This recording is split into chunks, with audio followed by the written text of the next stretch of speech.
Hello साथियों, नमस्कार। आप देख रहे हैं आपका अपना YouTube channel DS Mishra official और आपके अपने चैनल पर इस खास वीडियो सेशन में आपका हार्दिक स्वागत है। और यह वीडियो मैं लेकर के आया हूं बीपीएससी से बहाल प्रधान शिक्षकों के सैलरी से संबंधित।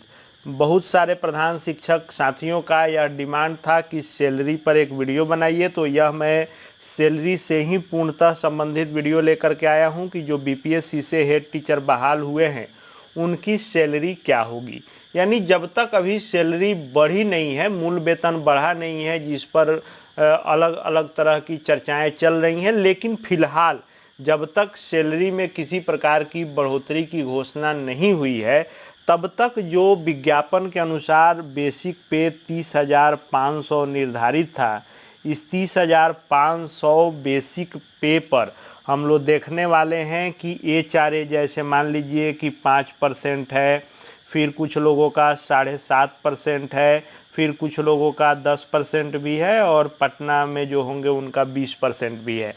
तो जो लोग शहरी क्षेत्रों में होंगे, जो चुने हुए शहर है उसमें 10% भी है। तो 5%, 7.5% और 10% और 20%, इन चारों एचआरए पर हम लोग देखेंगे कि बेसिक पे 30,500 पर अलग अलग एचआरए में किसकी कितनी सैलरी बनेगी। डीए जो फिलहाल आपका 55% है उस पर हम लोग देखेंगे। मेडिकल जो 1,000 है उस पर देखेंगे सभी लोगों का। साथ में हम लोग ये भी देखेंगे कि एनपीएस में आपका कितना अंशदान जमा होगा। जीआईएस जो ग्रुप इंश्योरेंस स्कीम है उसके तहत आपकी कितनी राशि कटेगी। गवर्नमेंट जो अपना एनपीएस में अंशदान 14% देती है वह कितना बनेगा।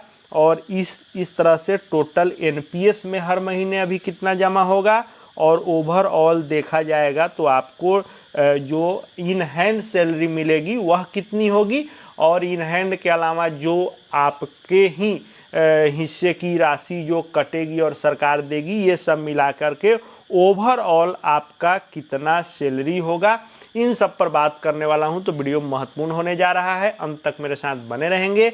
और यदि चैनल से अब तक नहीं जुड़े होंगे तो चैनल को सब्सक्राइब करके बेल आइकन को प्रेस कर लेंगे, ताकि आगे भी प्रधान शिक्षक, प्रधानाध्यापक और शिक्षा जगत शिक्षकों से संबंधित हर महत्वपूर्ण जानकारी आप तक पहुँचती रहे। तो हम लोग जो सैलरी देखने वाले हैं, पहले हम लोग देखते हैं जिनका एचआरए 5% है, यानी जो ग्रामीण क्षेत्रों में नियुक्त हुए हैं, अधिकांश लोगों की संख्या वही है। तो एचआरए 5% पर हम लोग पहले सैलरी देखते हैं कि 5% वाले का कैसे क्या सैलरी बनेगा। तो 5% में आप देखें तो बेसिक पे यहीं रहने वाला है 30,500, यानी जब तक बढ़ा नहीं है तब तक हम लोग इस पर देखते हैं कि क्या आपके पूरे सैलरी का कैलकुलेशन होने वाला है। तो 30,500 रुपया बेसिक पे हो गया और एचआरए 5% पर 1,525 रुपया मिलेगा। और महंगाई भत्ता जो अभी 55% है, इस अनुसार 16,775 रुपये मिलेंगे। और मेडिकल 1,000 जो है सभी को मिलना है। इस तरह से जो आपकी ग्रॉस सैलरी बनेगी वह 49,800 रुपये आपकी ग्रॉस सैलरी हुई। अब ग्रॉस सैलरी आपके हाथ में मिलेगी नहीं, आपके हाथ में सैलरी मिलेगी कितनी, तो इस ग्रॉस सैलरी 49,800 रुपये में से 10% कटेगा आपका एनपीएस में आपका अंशदान। तो 10% किसका, तो आपका बेसिक पे का और प्लस डीए का, यानी 30,500 और जो 55% डीए आपका हुआ, इन दोनों को जोड़कर और उसका 10%, यानी इन दोनों को जोड़ेंगे आप तो उसका 4728 यानी 4,728 रुपये आपके इस 49,800 में से कट जाएंगे, जो आपके एनपीएस खाते में जमा होंगे। फिर जो ग्रुप इंश्योरेंस है उसका 30 रुपये हर महीने कटौती होगा। तो इस तरह से पूरा आपका कटौती होने के बाद जो आपके हाथ में यानी आपके खाते में जो इन हैंड सैलरी आएगी आपके अकाउंट में, वह आएगी 45,042 रुपये। किनको, तो जो 5% एचआरए में हैं। तो 5% एचआरए वाले के खाते में 45,042 रुपये हर महीने आएंगे, यदि सैलरी जब तक नहीं बढ़ा है 30,500 रुपये जब तक आपका बेसिक है, इस पर 45,042 रुपये आपके खाते में आएंगे। यदि ओवरऑल आप बात करें कि इस नौकरी में आपको आने पर आपको टोटली कितना बेनिफिट हो रहा है, तो उसकी बात करें आप, तो आपको जो 10% आप देंगे और सरकार 14% जो देगी वह होता है 6,619 रुपये। यानी आपका अंशदान और सरकार का अंशदान यह दोनों मिला करके 11,347 रुपये होते हैं, जो आपके एनपीएस में जमा होंगे 30,500 जब तक आपका मूल वेतन है। इस तरह से टोटल जो आपको अर्निंग हुआ वह हुआ 45,042 रुपये आपके खाते में, और टोटल एनपीएस में जमा हुआ आपका और सरकार का अंशदान 11,347 और 30 रुपये जो ग्रुप इंश्योरेंस में जमा हुआ। इन तीनों को आप जोड़ लें तो 56,419 रुपये टोटल आपको बेनिफिट हुए इस जॉब में 5% वाले एचआरए को। यानी आपको 5% में है तो इन अकाउंट आपके 45,042 रुपये मिलेंगे। अब फिर वैसे ही आप देखें तो इसमें बस अंतर इतना ही है कि यह जो सैलरी है यह है आपको 7.5% एचआरए पर। तो 7.5% एचआरए पर जब आप देखेंगे तो बेसिक पे 30,500, एचआरए हो जाएगा 2,228, डीए हो जाएगा 16,775, मेडिकल हो जाएगा 1,000। ग्रॉस सैलरी जो बनेगी वह 50,563 रुपये बनेगी, और एनपीएस में कटेगा वह आपका कटेगा 4,728 रुपये। 30 रुपये ग्रुप इंश्योरेंस में कटेंगे 45,805 रुपये।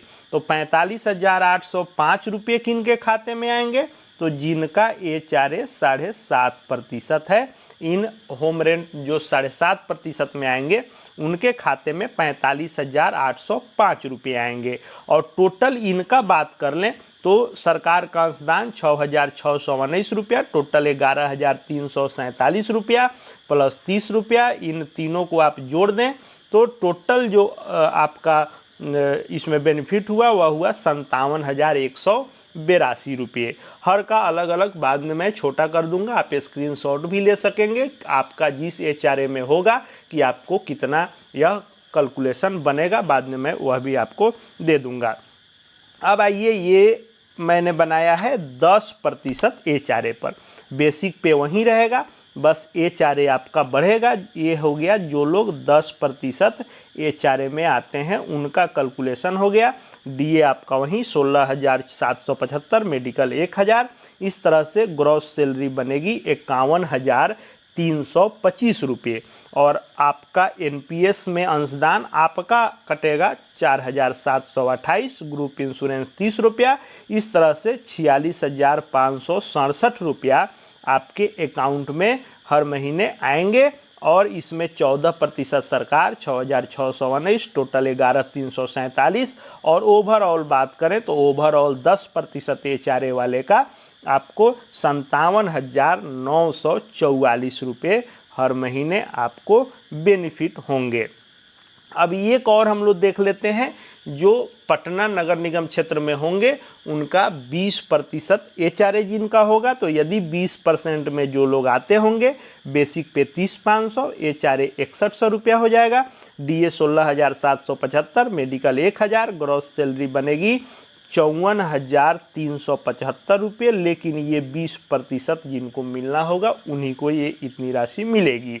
इनका भी देखें तो आपको एनपीएस 4,728, जीआईएस 30 रुपये, और इस तरह से इनके खाते में आएगी सैलरी 49,617 रुपये। और इस 49,617 में बाकी अगर आप ऐड कर लें सरकार का एनपीएस का अंशदान और टोटल एनपीएस ये सब जोड़ लें तो टोटल जो बेनिफिट होगा वह 60,994 रुपया होगा। तो ये होगा 20% वाले का। तो एक एक करके मैं इसको छोटा कर देता हूँ, आप डाउनलोड इसको स्क्रीनशॉट करके रख सकते हैं। ये जो मैंने बनाया है यह है एचआरए 20% वाले का।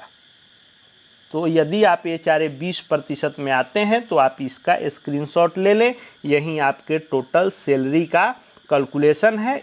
आपके अकाउंट में 20% में है तो इतना आएगा 49,617। बाकी कैलकुलेशन आप देख लेंगे, स्क्रीनशॉट रख लें। अब आइए, ये आपके सामने जो है ये है 10% वाला। यदि ये चारे 10% में आप आते हैं तो ये आपका टोटल कैलकुलेशन है। 10% वाले के अकाउंट में जो आएगा वह आएगा आपको 46,567 रुपये। आप इसका स्क्रीनशॉट ले लें। यदि 10% में आते हैं आपके लिए यह काम आएगा। आपकी टोटल सैलरी की यही जो है कैलकुलेशन होने वाला है। अब यदि आप 7.5% में आते हैं तो इसका आपको स्क्रीनशॉट ले लेना हो तो ले सकते हैं। यह 7.5% वाला का है। आपके अकाउंट में 45,805 आएंगे। बाकी कैलकुलेशन के लिए आप स्क्रीनशॉट इसका ले सकते हैं। अब जो सबसे अधिक लोग जिसमें आते हैं यह हो गया 5% वाले का। जो लोग ये चारे 5% में आते हैं उनके खाते में 45,042 रुपये हर महीने आएंगे। और आप इसका स्क्रीनशॉट ले सकते हैं कि आपका कितना सैलरी का पूरा डिटेल कैलकुलेशन करके बनेगा। अब चारों ये चारे में हम लोग देख लिए। अब सबसे ज़्यादा प्रश्न आएगा कि क्या यहीं रहने वाला है।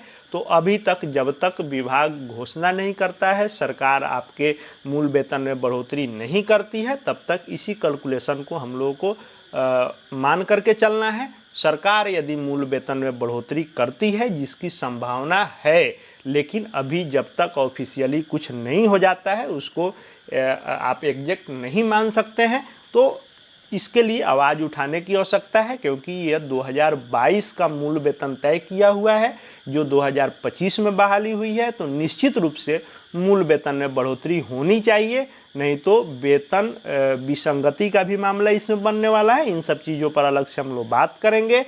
और वेतन बढ़ोतरी होती है तो उस पर किसका कितना बनेगा वो सब आगे आपको देखने को मिलेंगे। चैनल से जुड़ जाएंगे, चैनल को सब्सक्राइब करके बेल आइकन को प्रेस कर लेंगे। साथ ही हमारे Telegram channel DS Mishra official से जुड़ जाएंगे, वहाँ हर पत्र PDF आपको मिलते रहेंगे। इस वीडियो को देखने के लिए आपका बहुत बहुत धन्यवाद।